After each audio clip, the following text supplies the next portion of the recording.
السلام علیکم ورحمۃ اللہ وبرکاتہ۔ الحمد للہ وکفا وسلام علی حبیبہ المصطفیٰ، اما بعد فاعوذ باللہ من الشیطان الرجیم، بسم اللہ الرحمن الرحیم۔ ان اللہ وملائکتہ یصلون علی النبی یا ایہا الذین آمنوا صلوا علیہ وسلموا تسلیما۔ اللہم صل علی سیدنا محمد معدن الجود والکرم وآلہ واصحابہ الکرام وابنہ الکریم وبارک وسلم صلاۃ دائمۃ سرمدا ابدا۔ نبی پاک صلی اللہ تعالیٰ علیہ وسلم اپنے گھر سے نکل کر سیدھے سیدنا ابو بکر صدیق کے گھر گئے۔ یہ ہجرت کی رات ہے۔ آپ کو جب اللہ کی طرف سے حکم ہوا کہ آپ مکہ مکرمہ چھوڑ کر مدینے کی طرف روانہ ہو جائیں، تو حضرت ابو بکر صدیق اپنے گھر میں تیاری میں تھے، اٹھے اور رات کو چل پڑے۔ یہ رات کا وقت تھا۔ حضرت ابو بکر صدیق کے گھر میں آپ کی بیٹیاں تھیں اور آپ کی زوجہ اور آپ کے والد ابو قحافہ نابینا ہو چکے تھے، لیکن وہ ایمان لائے ہوئے نہیں تھے اس وقت تک۔ حضرت ابو بکر صدیق نے صرف اپنی بیٹی حضرت اسماء سے کہا تھا کہ ہم سفر پر جا رہے ہیں، بابا کو کہنا مت اور اپنا خیال رکھنا۔ تو کچھ چیزیں حضرت ابو بکر صدیق نے ایک گٹھری میں پتھر سب ڈال کر باندھ کر ایک طاق میں رکھ دیا کہ انہیں پتہ تھا کہ ان کے والد جو ہے یہ پوچھیں گے کہ ابو بکر سارے پیسے بھی گھر سے لے کر کے گیا ہے۔ تو حضرت اسماء جو ہے اس کام پر تھیں کہ اپنے دادا بوڑھے تھے، وہ دوسرے دن جب ان کو پتہ چلا کہ حضرت ابو بکر گھر پر نہیں ہیں اور جا چکے ہیں، تو وہ آئے اور اپنی پوتی اسماء سے کہا کہ دیکھو ذرا کہ ابو بکر سارا سامان لے کے تو نہیں گیا۔ تو پتھروں کی گٹھری جو رکھی ہوئی ہوتی، حضرت اسماء جو ہے اپنے دادا کا ہاتھ لے جا کر وہاں لگاتی، کہتی سارا سامان یہی ہے، یہاں رکھا ہوا ہے، بندھا ہوا ہے، آپ بے فکر رہیں۔ یہ نبی پاک صلی اللہ تعالیٰ علیہ وسلم پر سب کچھ لٹانے والا گھرانہ تھا حضرت ابو بکر کا۔ حضرت ابو بکر حضور کے ساتھ نکل تو گئے، لیکن جو ڈائریکشن میں جانا تھا، کیونکہ مدینے جا رہے تھے، حضرت ابو بکر صدیق نے ہی عرض کیا یا رسول اللہ صلی اللہ علیہ وسلم، ہمارے نکلتے ہی مکہ میں شور مچ جائے گا اور سارے لوگ ہماری تلاش میں نکل پڑیں گے، اور سب کو یہ معلوم ہوگا کہ ہم جائیں گے تو صرف مدینے ہی جائیں گے، کیونکہ ہمارے لیے سب سے بہترین سیف جگہ وہی ہے، سب کو پتہ ہے۔ لہٰذا ہم مدینے کے ڈائریکشن پر نہیں چلتے، تھوڑا اپوزٹ ڈائریکشن چلیں گے، اور جب یہاں تلاش ان کی سب تھوڑی بند ہو جائے پھر ہم آگے کا سفر کریں۔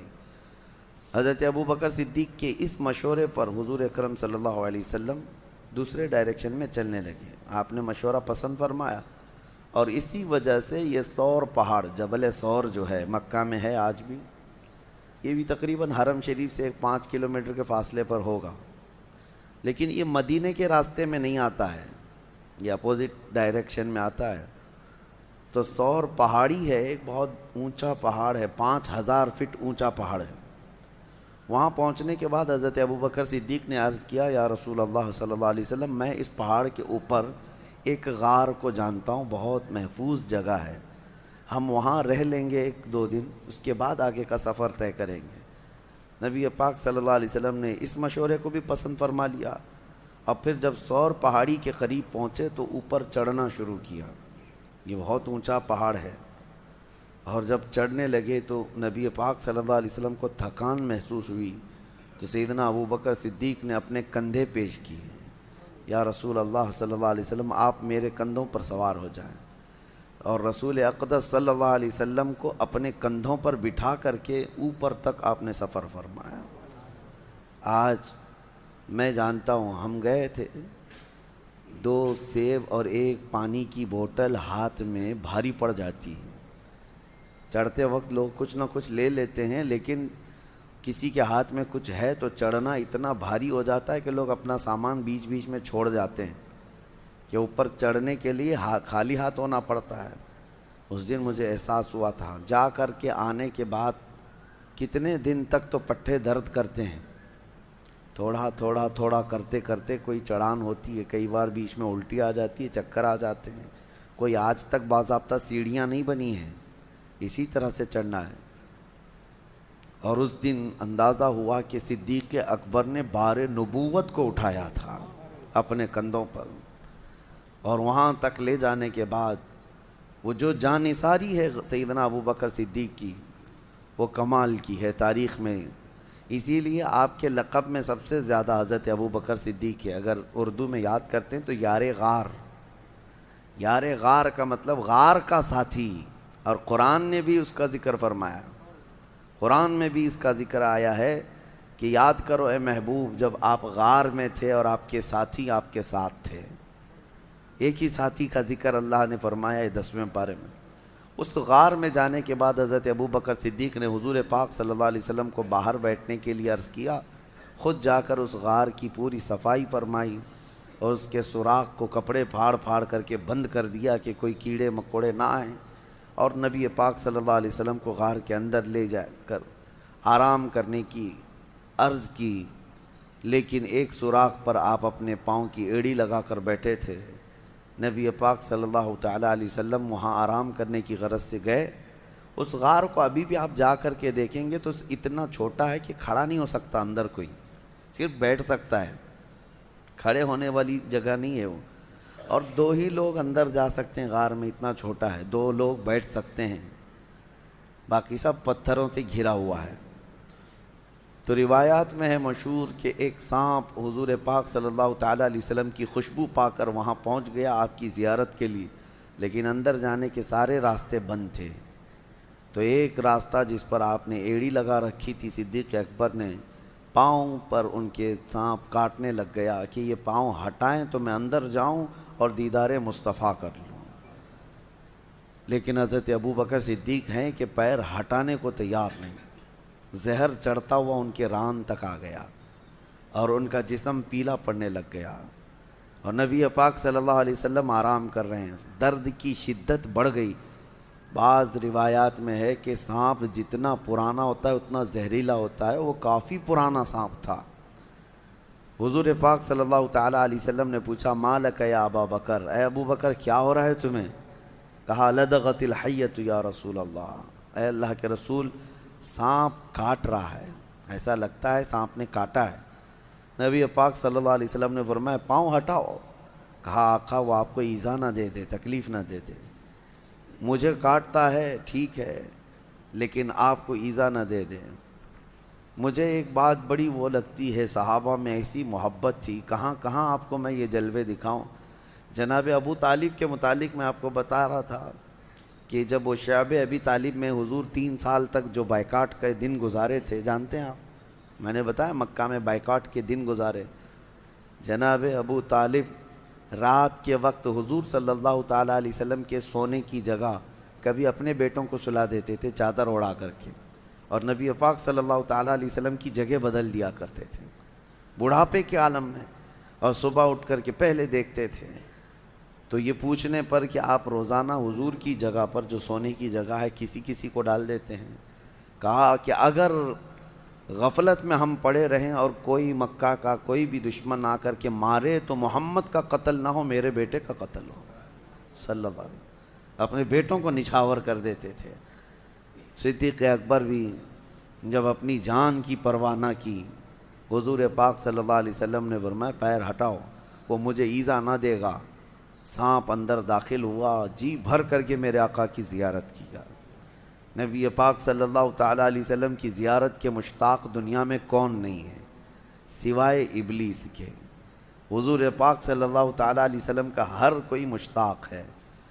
واپس سانپ چلا گیا، نبی پاک صلی اللہ علیہ وسلم نے اپنا لعاب پاک نکال کر حضرت ابو بکر کے پیر میں لگایا، وہ زہر ختم ہو گیا۔ حضرت ابو بکر صدیق کو زندگی بھر اس زہر کا کبھی درد نہیں محسوس ہوا۔ یہ معجزہ بھی تھا میرے آقا صلی اللہ علیہ وسلم کا۔ یقیناً وہ لمحہ مبارکہ میں اللہ نے شفا رکھی ہے، شفا رکھی ہے۔ ان کا نام پڑھ کر کے شہد کی مکھی شہد میں مٹھاس لاتی ہے تو خود اس منہ مبارک میں کتنی مٹھاس ہوگی۔ وہ دہن وہ زباں جس کو سب کن کی کنجی کہیں، اس کی نافذ حکومت پہ لاکھوں سلام۔ وہ دہن جس کی ہر بات وحی خدا، اس کی قاہر ریاست پہ لاکھوں سلام۔ نبی پاک صلی اللہ تعالیٰ علیہ وسلم کے ساتھ 3 دن تک کا وہاں قیام تھا۔ 3 دن کیسے رہے لوگ، یہ بھی میں آپ کو بتا دوں۔ یہ 5000 فٹ اونچا پہاڑ، ایک بار آپ چڑھ کے آنا، اللہ توفیق دے آپ سب کو۔ حج میں جانا ہوا، عمرے میں جانا ہوا تو میرے آقا کی وہ نشانی دیکھنے کے لیے ایک بار تو جائیں، کیونکہ یہ وہابیوں نے سب چھیڑ چھاڑ کیا ہے ہر جگہ، لیکن یہ پہاڑ پہ چڑھ نہیں پاتے، تو وہاں تک جا کر کے کچھ نہیں کیا۔ سنا ہے ابھی غار ہیرا میں نشانیاں مٹا دیا، جو لکھا ہوا تھا اس کو ختم کیا۔ بڑی عجیب سی ان کو بے چینی ہے، تکلیف ہے میرے آقا کے نام سے، لیکن کتنا مٹاؤ گے؟ مٹ گئے، مٹتے ہیں، مٹ جائیں گے، آدھا تیرے یا رسول اللہ، نہ مٹا ہے نہ مٹے گا کبھی چرچا تیرا۔ غار ثور کے آپ جائیں، ایک بار جا کر کے آنے کے بعد آپ کو اندازہ ہو جائے گا کہ یہ کیسا سفر ہے۔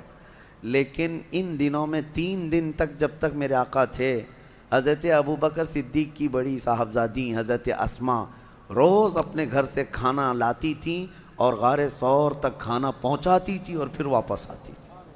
دن میں 2 مرتبہ جاتی تھیں کھانا لے کر کے اور پھر واپس آتی تھی۔ نہ کوئی انہیں تھکن تھی، نہ کوئی اکتاہٹ تھی۔ اسی لیے صدیق اکبر کا جو گھرانہ ہے وہ میرے آقا صلی اللہ علیہ وسلم پر لٹ جانے والا گھرانہ ہے، بے پناہ محبت کرنے والا گھرانہ۔ اور صدیق اکبر کی ہی گھرانے کو یہ اعزاز حاصل ہے پورے صحابہ میں کہ حضور اکرم صلی اللہ تعالیٰ علیہ وسلم کی ذات پر حضرت ابوبکر کی 4 پیڑھیاں صحابی ہیں، باقی کسی کو یہ اعزاز نہیں ہے۔ 4 پیڑھیاں، یعنی حضرت ابوبکر صدیق کے والد بعد میں ایمان لائے، ابو قحافہ، وہ صحابی، حضرت ابوبکر صحابی، حضرت ابوبکر صدیق کے ایک بیٹے ہیں وہ صحابی، حضرت ابوبکر کے پوتے وہ بھی صحابی۔ حضور اکرم صلی اللہ علیہ وسلم کی زندگی میں یہ 4 پیڑھیاں ایمان بھی لائیں اور سب کے سب صحابیت کا شرف بھی پائی، پورا خاندان نچھاور کیا ہوا ہے۔ پھر اب یہاں سے نبی پاک صلی اللہ تعالیٰ علیہ وسلم جو غار ثور میں تھے، اب دیکھیں روایات یہ بتاتی ہیں کہ مکہ کے کفار وہاں تک بھی پہنچ گئے۔ وہ پیروں کے نشان دیکھنے کے ماہر تھے عرب والے، کبھی اونٹنیوں کے پیر کے نشان ڈھونڈتے، کبھی لوگوں کے گئے ہوئے پیروں کے نشان ڈھونڈتے۔ عرب تو اس میں ماہر تھے، حتیٰ کہ وہ پیروں کے نشان دیکھ کر کے بتا بھی دیتے کہ کون سا خاندان گیا ہے یہاں سے، کون سے قبیلے والے لوگ گئے ہیں۔ اور جیسے کہ مشہور روایت یہ ہے، حضرت ابوبکر کو ابو بکر جو کہا جاتا ہے، ان کا جو نام ہے یہ مشہور جو ہوا ابو بکر۔ بکر جو ہے نا عرب کا ایک بہت بڑا نصاب آدمی، نصاب کا مطلب وہ نشانیاں دیکھ کر کے نسب بتانے والا۔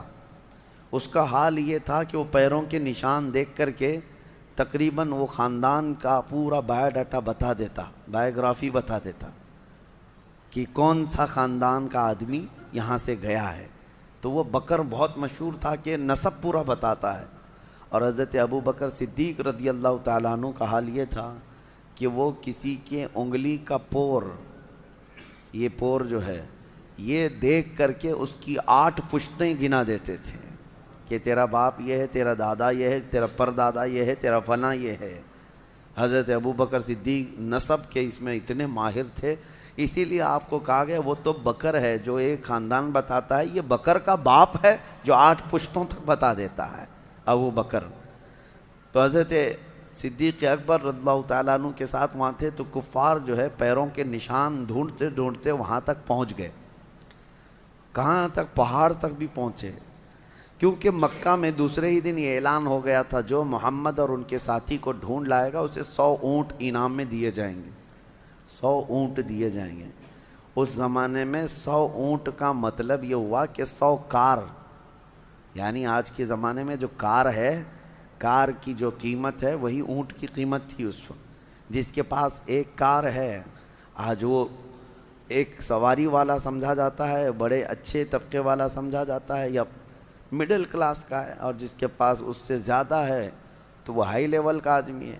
اب 100 اونٹ ابھی یہاں کوئی اعلان کر دے کہ 100 مرسیڈیز کسی کو ملیں گی تو اسی سے آپ کو اندازہ ہو جائے گا 100 مرسیڈیز کا مطلب کیا ہے۔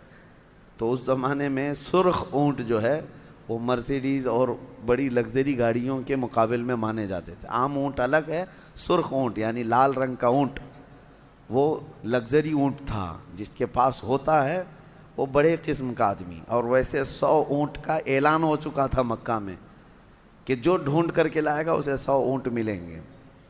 آپ کو اونٹوں کی اہمیت ابھی نہیں معلوم، ضرورت آپ کو نہیں پڑتی ہے، لیکن اس وقت کی سواری بھی وہی تھی، ان کی سفر کا سارا دار و مدار اس پر تھا۔ اس انعام کے چکر میں در در کی لوگ جو ہے خاک چھان رہے تھے، ڈھونڈ رہے تھے، اور ڈھونڈتے ڈھونڈتے وہاں تک پہنچ بھی گئے تھے۔ اب غار تک بھی پہنچ گئے، یہاں تک کہ اس مقام تک پہنچے کہ اگر وہ اپنے پیروں کی ایڑیاں اٹھا دیتے تو حضور پاک صلی اللہ علیہ وسلم حضرت ابوبکر ان کو صاف نظر آ جاتے ہیں۔ حضرت ابوبکر غار میں بیٹھے ان کی گردنیں دیکھ رہے تھے، لیکن کفار و مشرکین حضور کو اور حضرت ابوبکر کو دیکھ نہیں پا رہے تھے۔ غار کے دہانے تک، منہ تک تو پہنچ گئے۔ اللہ تبارک و تعالیٰ نے اپنے محبوب کی حفاظت کے لیے وہاں پر 2 نشانیاں ایسی پیدا فرمائیں، ایک مکڑی نے جال بن دیے، ایک کبوتری نے فوراً انڈے دیے۔ یہ نشانی تھی اس زمانے میں کہ جہاں کبوتری انڈے دیتی ہے انسانوں کا آنا جانا نہیں ہوتا، اور مکڑی نے جال لگایا، اس کا مطلب اگر کوئی اندر گیا آیا ہوا ہوتا تو جال ٹوٹ چکا ہوتا، اور مکڑی کو جال لگانے میں کافی وقت لگ جاتا ہے، اتنا گھنا جال لگا دیا تھا مکڑی نے چند گھنٹوں میں۔ تو اب یہ 2 نشانیاں دیکھ کر کے کفار وہاں تک پہنچ کر کے بھی حضور کے قریب نہ جا سکے، پلٹ کر چلے گئے۔ اللہ رب العزت جب کسی کی حفاظت کرنا چاہے وہ تمہاری گردن تک قریب لا کر دشمن کو بھی دور پھینک دیتا ہے۔ اعلیٰ حضرت فاضل بریلوی رضی اللہ تعالیٰ عنہ فرماتے ہیں، جان ہے جان ہے جان کیا نظر آئے۔ حضور جو ہے جان کائنات ہیں، اور جان کس کو نظر آتی ہے؟ جان ہے جان کیا نظر آئے، کیوں عدو گرد غار پھرتے ہیں، وہ سوئے لال ازار پھرتے ہیں، تیرے دن اے بہار پھرتے ہیں۔ نبی پاک صلی اللہ تعالیٰ علیہ وسلم کو وہ قریب آ کر کے بھی دیکھ نہ سکے۔ یہ دونوں چیزیں نشانیاں بن گئی۔ اسی لیے بزرگوں نے لکھا ہے کہ نہ مکڑی کو مارو نہ کبوتر کے ساتھ زیادتی کرو، یہ دونوں میرے آقا صلی اللہ تعالیٰ علیہ وسلم کی ناموس کی حفاظت کرنے والے پہرے دار ہیں، جس کو آج کہتے ہیں نا محافظ ناموس رسالت۔ یقیناً میرے آقا صلی اللہ تعالیٰ علیہ وسلم کی عزت کی پہرے داری کرنے والی مکڑی بھی ہے اور کبوتری بھی ہے، اور دونوں عزت پائے ہوئے لوگ ہیں۔ مکڑی کو مارنا منع ہے، ہاں بس یہ ہے کہ اس کے جال کو صاف کریں لیکن اس کو نہ مارے۔ بعض بزرگوں نے حیات الحیوان ایک کتاب ہے حیوانات، علامہ کمال الدین دمیری رحمۃ اللہ علیہ کی، اس میں تو انہوں نے لکھا ہے کہ مکڑی کو مارنے والے کو کئی طرح کی بیماریاں لگ جاتی ہیں، کئی طرح کی بیماریوں میں وہ ملوث ہو جاتا ہے، اس کو نہ مارے، اس لیے کہ اس کو اعزاز ہے میرے آقا صلی اللہ علیہ وسلم کی حفاظت میں اپنا جال بن دیا تھا۔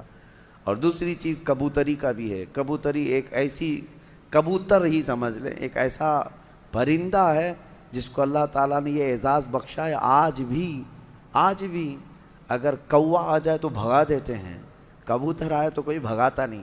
حرم کی ہر مینار میں آپ کو، مسجد نبوی میں، خانہ کعبہ کے اندر، سب جگہ آپ کو کبوتر ہی کبوتر نظر آئیں گے، بے حساب کبوتر بھرے ہوئے ہیں، لیکن کبھی آپ جا کر کے دیکھنا نہ مسجد نبوی میں وہ بیٹ کرتے ہیں، نہ حرم پاک میں کہیں پخانہ ان کا پڑا ہوا ملتا ہے، گندگی نہیں پھیلاتے، لیکن وہ کریں نہ کریں اپنی جگہ پر ہزاروں لاکھوں پرندوں میں حرم میں رہنے کا شرف اگر کسی پرندے کو ہے تو وہ کبوتر کو ہے۔ وہ میرے آقا کی جالیوں کے پاس بھی آتے ہیں، نبی پاک صلی اللہ علیہ وسلم کے گنبد پر اپنا بسیرا کیے ہوئے ہیں ہزاروں کی تعداد میں۔ بہرحال وہ ان کی قسمت ہے، اور اللہ تعالیٰ نے اس کو یہ اعزاز دیا۔ خالی وہاں مکہ اور مدینہ میں نہیں، آپ جہاں کے بھی مقدس مقامات دیکھیں گے کبوتر وہاں مل ہی جاتے ہیں۔ کبوتر کی یہ فطرت ہے، مزاج ہے، وہ مقدس مقامات میں اپنا گھر بناتے ہیں، مسجدوں کو، مزارات کو، وہیں پر وہ اپنے گھر بناتے ہیں۔ یہ اعلیٰ نسب ہونے کی بھی علامت ہے اور اچھے اشرف مزاج ہونے کی بھی علامت ہے۔ بہرحال 3 دن کے بعد میرے آقا صلی اللہ علیہ وسلم نے وہاں سے آگے کا سفر فرمایا. پھر مکہ والوں میں سے کچھ لالچی بیچ راستے میں آ بھی گئے اور حضور کو دیکھ بھی لیا, پکڑنے کی کوشش بھی کی. انشاءاللہ العزیز آگے کے سفر کے احوال کل عرض کرتا ہوں, اللہ نے اگر زندگی باقی رکھی. اللہ کریم میرے آقا صلی اللہ علیہ وسلم کی سچی پکی عقیدت و محبت نصیب فرمائے, میرے آقا کے جلووں میں زندگی دے اور میرے آقا کے قدموں میں موت عطا فرمائے. وآخر دعوانا ان الحمد للہ رب العالمین. صلاۃ و سلام کے لیے کھڑے ہو جائیں.